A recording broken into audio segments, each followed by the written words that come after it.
Hey guys, RobotElbows here, playing a game called West of Loathing. Now you might have heard of this game, you might not have. There's currently a bigger YouTuber playing this game at the moment. It's what got me onto it as well. I hadn't heard of it until then.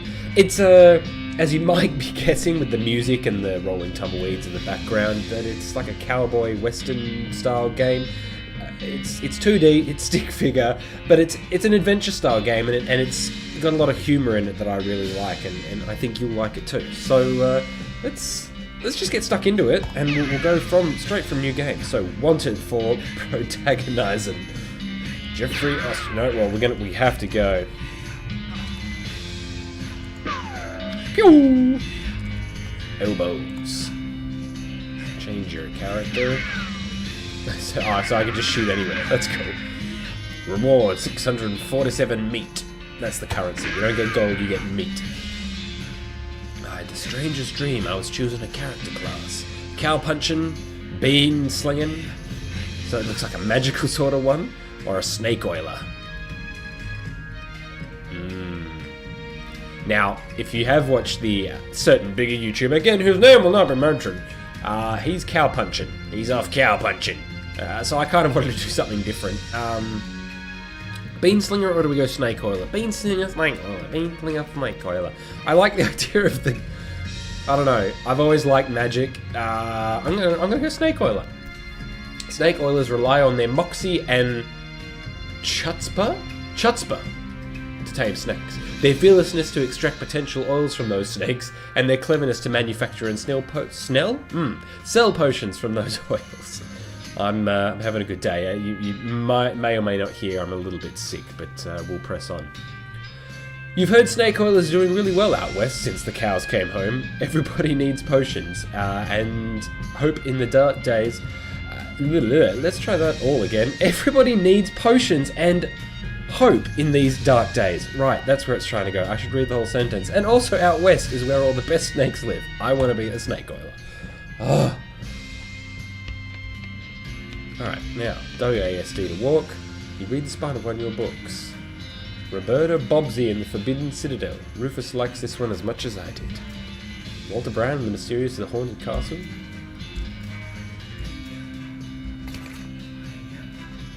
Aha, that's how we get it. Cool. So, inventory is I. Rated. Nice. Gives us the ability to walk stupid. I just love it. Wait, he's got more. There's more. I promise, there's more. Yeah, here we go. Alright. Hey, Russell, how you doing? Caw! I'm gonna miss you, buddy. Caw, caw! Feed Russell a cricket? I don't have a cricket. You grab a cricket from your cricket bag and feed it to Russell. He coos appreciatively and nuzzles your hand. Goodbye, Russell. Be good. Oh, ooh, maybe it's time for you to leave too. Could set him free. We're gonna set the bird free. You open your bedroom window, not pictured, and unlatch the door to Russell's cage. He winks at you, caws one last time, and flies away to the west.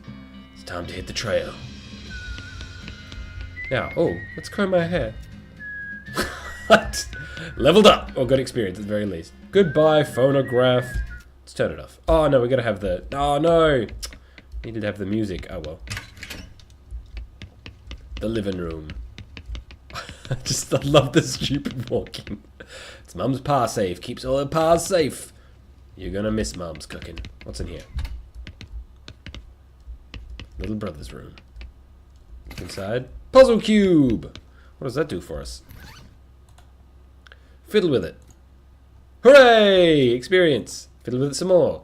You've already solved it, and if you mess it up again, it'll be a mess forever. Ah, fair enough.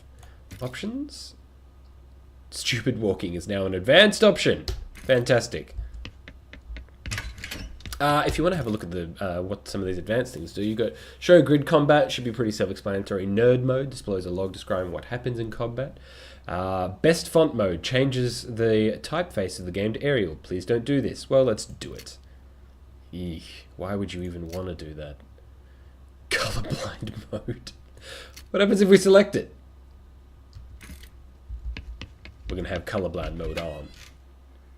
My family's farm. Look at him walk, it's so funny. Your mum smiles warmly as you approach. I'm leaving now, Mom. We're gonna miss you, kiddo. Oh, and before you leave, I got you a present. A present? Yep, it's that book you wanted for Crimbo. I know it's early, but... The one about picking locks? Oh boy! The one about desert survival? Oh boy! The one about bartering? Oh boy! Well, if I'm going to be a snake charmer and I'm looking to sell potions, I'll want the one about bartering. That's the one. Enjoy it. Please be careful out there. Write us a letter when you can. I will, Mum. Goodbye. Okay, so let's read that book. Let's have a good old quick read of the book. Dickering. We're now real good at dickering. Your father Morsley jabs at the haystack. That hat doesn't fit you, Dad. It's time for me to leave, Dad. That hat definitely didn't fit Dad, so... That hat doesn't fit you, Dad.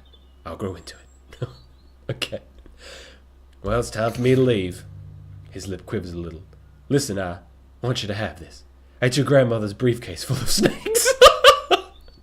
You got an item. Briefcase full of snakes. Thanks. Good. Good luck out there. Be sure to say goodbye to your mother. I did. Goodbye, Dad. Briefcase full of snakes. This is a briefcase to keep your favourite snakes in. Venom level 3, medicine level 3. Let's look inside. There are lots of snakes in this briefcase. Extract some venom, extract some medicine. I'm just going to close the briefcase. I don't need either of those things right now. Who's this? Your brother Rufus is standing here looking nervous. He's pretty good at looking nervous. Give him his puzzle back. You hand him the puzzle and he starts fidgeting with it. Say goodbye. Hey Rufus, time for me to head west. I still don't understand why you're leaving. He's got a point, you know. Why are you leaving? To help people? Seek my fortune to get off this stupid farm. Seek my fortune? There's just no opportunity here, kid. If I'm gonna make something out of myself, I gotta go where I can make some meat. But it's dangerous. 60% of the people who go west get killed within a year. And that statistic is from before the cows came home. I'll be okay. You worry about taking care of Mom and Dad. I'll worry about me. Okay, if you say so. I still think you'll be dead by Crimbo. I'll miss you, Rufus. Okay. You give him a playful punch on the arm. Time to leave. You going west, young man? Hells yeah! I mean, correct, partner.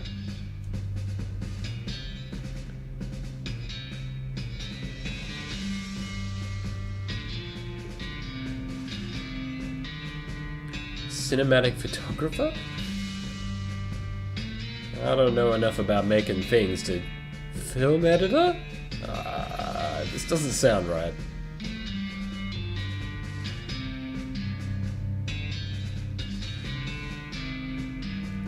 Stunt coordinator.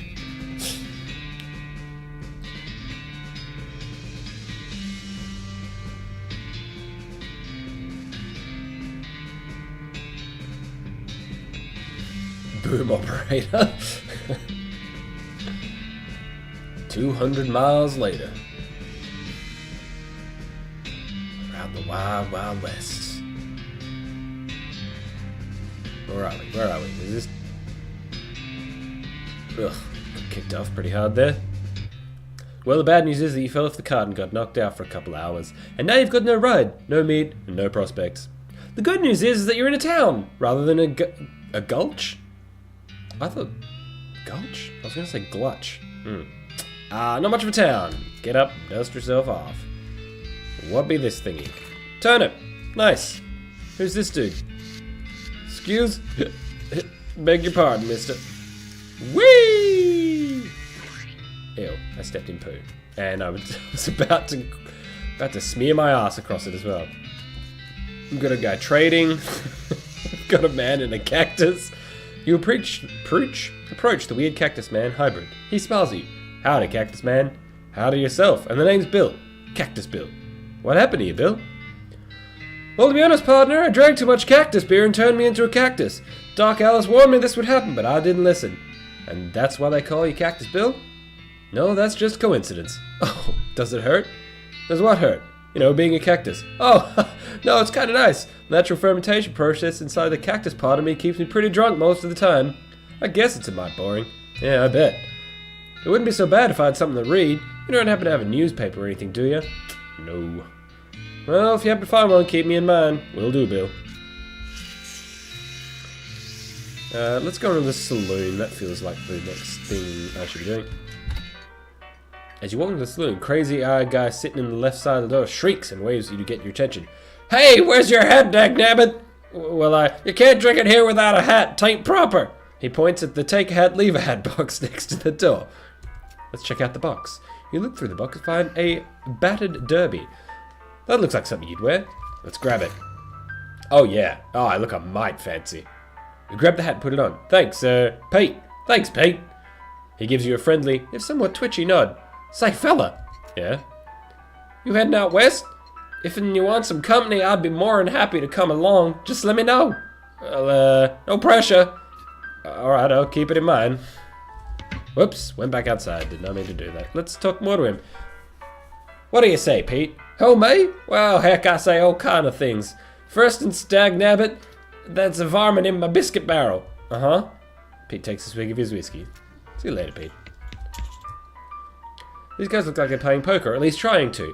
They keep looking back and forth from their hand to the how to play poker card that came with the deck, biting the lip and concentrating real hard.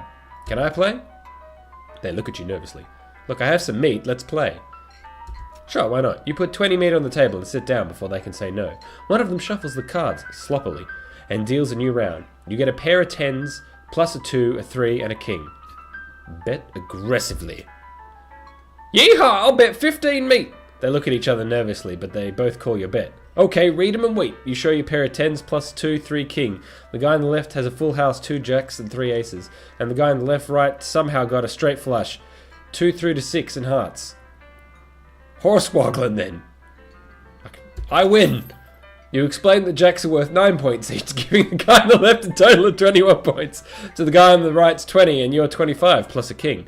They squint at the rules again, but eventually shrug and nod at you. You collect your winnings and stand up.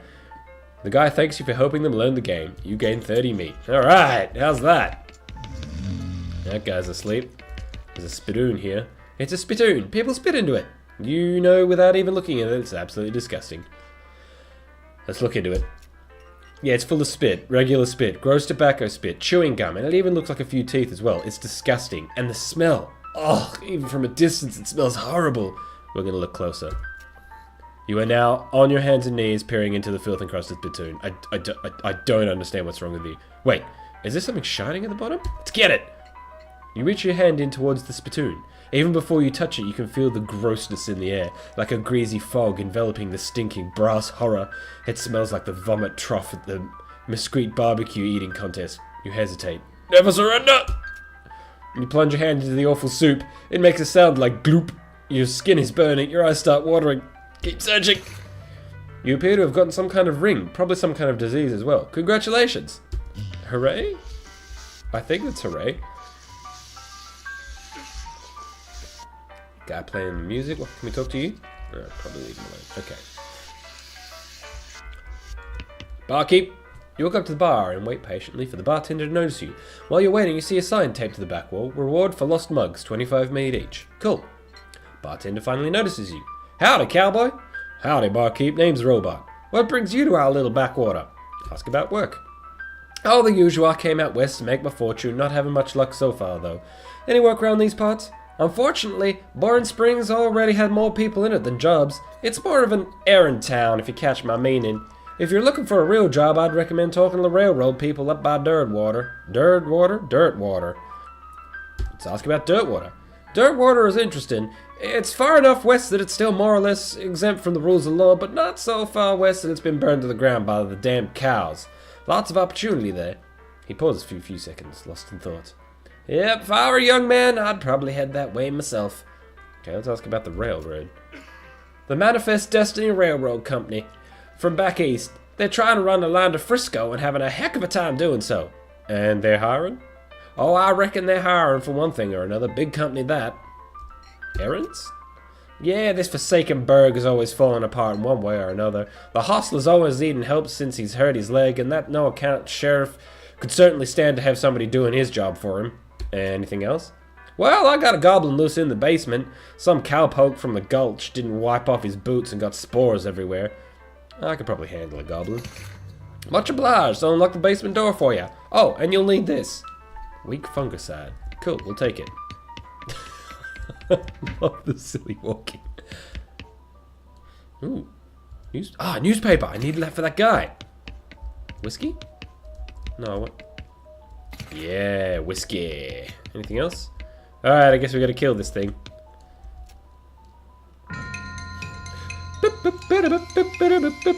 Melee attack, pistol attack. Snake whip, you will deal 5 damage and apply 1 poison. Deploy snake. Pull a snake out of your briefcase and deploy it to your side. Let's use the spray. We did it! Having dispatched the goblin, you pat yourself on the back for a job well done. Let's head back upstairs. Like a pretty ballerina. Howdy. Howdy. Good seeing you again, Robot. Took care of that goblin. Thank you kindly. I knew you was a stand-up fella the moment you walked in here. He reached under the bar and grabs a bag of meat. Here you go. It's the least I can do by way of thanks. Tip your hat. Mighty kind of you. Who's this fella at the bar next to me? Well, might be you should ask him that yourself, seeing as he's right there. He won't bite you. Okay. Howdy, I'm Robot. Howdy, I'm Horace. Nice to meet you. What do you do? I'm the town hostler. I don't know what that is. I'm the town horse selling guy. Gotcha. How's that working out for you? Oh, those horses just flying out the door. Oh, so business is booming. Nice. No, I mean the horses keep running away. I haven't sold one in ages. Oh, is that why you're here drinking instead? Yep, and me being in here drinking instead of watching the horses is probably how they keep escaping. It's one of those vicious circle things. Well, I'm in need of a horse. Do you have any left? One, kind of boring one, but it's got 4 legs and a back to sit on. Come see me at the stable. I'll be happy to show it to you. Okie dokie. And who are you? Probably just let her drink.